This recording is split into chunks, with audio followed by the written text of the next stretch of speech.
നമസ്കാരം, ചർച്ച് അപ്ഡേറ്റ്സിലേക്ക് സ്വാഗതം. സീറോ മലബാർ സഭയുടെ പ്രോ ലൈഫ് അപ്പസ്തോലിറ്റിന്റെ ലോഗോ ആശീർവദിച്ച് ഫ്രാൻസിസ് മാർപ്പാപ്പ. മാതാവിന്റെ ഉദരത്തിൽ നിനക്ക് രൂപം നൽകുന്നതിന് മുൻപേ ഞാൻ നിന്നെ അറിഞ്ഞു, ജനിക്കുന്നതിന് മുൻപേ ഞാൻ നിന്നെ വിശദീകരിച്ചു എന്ന തിരുവചനമാണ് ലോഗോയിൽ ആലേഖനം ചെയ്തിരിക്കുന്നത്.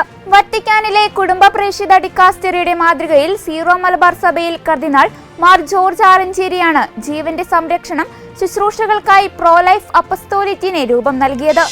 ലോകത്ത് വൈദികർ ഏറ്റവും അധികം സുരക്ഷാ ഭീഷണി നേരിടുന്ന രാജ്യമായ മെക്സിക്കോയിൽ 34 വർഷത്തിനിടെ 80 കത്തോലിക്ക വൈദികർ കൊല്ലപ്പെട്ടതായി റിപ്പോർട്ട്.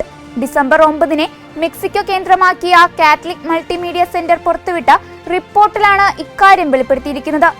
1990 മുതൽ രാജ്യത്തെ ഏകദേശം 80 കത്തോലിക്ക വൈദികർ കൊല്ലപ്പെട്ടിട്ടുണ്ടെന്ന് CCM ഡയറക്ടർ ഫാദർ ഒമർ സോറ്റല്ലോ അഗ്യുലാർ റിപ്പോർട്ടിൽ ചൂണ്ടിക്കാട്ടി.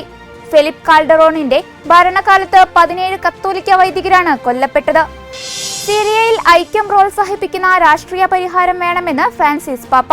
ചരിത്രത്തിലെ വളരെ സൂക്ഷ്മമായ ഈ നിമിഷത്തിൽ താൻ സംഭവങ്ങളെ സൂക്ഷ്മമായി നിരീക്ഷിക്കുകയാണെന്നും പാപ്പ പറഞ്ഞു. കൂടുതൽ സംഘർഷങ്ങളോ ഭിന്നതകളോ ഇല്ലാതെ ഉത്തരവാദിത്തത്തോടെ രാജ്യത്തിന്റെ സ്ഥിരതയും ഐക്യവും പ്രോത്സാഹിപ്പിക്കുന്ന ഒരു രാഷ്ട്രീയ പരിഹാരത്തിൽ എത്തിച്ചേരുമെന്ന് പ്രതീക്ഷിക്കുന്നു എന്നും ഫ്രാൻസിസ് പാപ്പ പറഞ്ഞു. ഗ്വാഡലൂപ്പെ മാതാവിന്റെ തിരുനാളിനോടനുബന്ധിച്ച് ജനസാഗരമായി മാറി മെക്സിക്കോ സിറ്റിയിലെ ഗ്വാഡലൂപ്പിലെ അവർ ലേഡി ഓഫ് ബെസിലിക്ക. 1531 വിശുദ്ധ ജുവാൻ ഡിയോഗയ്ക്ക് പ്രത്യക്ഷപ്പെട്ട അവസാന ദിവസത്തിന്റെ സ്മരണാർത്ഥം ഡിസംബർ 12 ഗ്വാഡലൂപ്പ് മാതാവിന്റെ തിരുനാൾ ആഘോഷിക്കുന്നത്.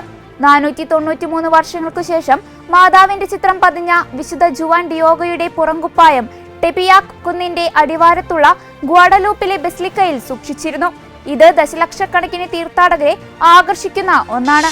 മെഡിറ്ററേനിയൻ കടൽ കടന്ന് യൂറോപ്പിലേക്ക് സമുദ്രമാർഗം എത്തുന്ന കുടിയേറ്റക്കാരുടെ സംരക്ഷണത്തിനായി പ്രവർത്തിക്കുന്ന സംഘടനയിലെ അംഗങ്ങൾ ഫ്രാൻസിസ് പാപ്പയെ സന്ദർശിച്ചു.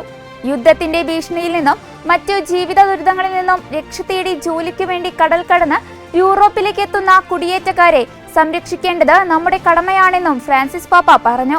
സംഘടനയിലെ അംഗങ്ങൾ നടത്തുന്ന നിസ്വാർത്ഥമായ സേവനങ്ങൾക്ക് ഫ്രാൻസിസ് പാപ്പ നന്ദി അർപ്പിച്ചു. ഇതോടെ ചർച്ച് അപ്ഡേറ്റ്സ് പൂർണ്ണമാകുന്നു. നന്ദി.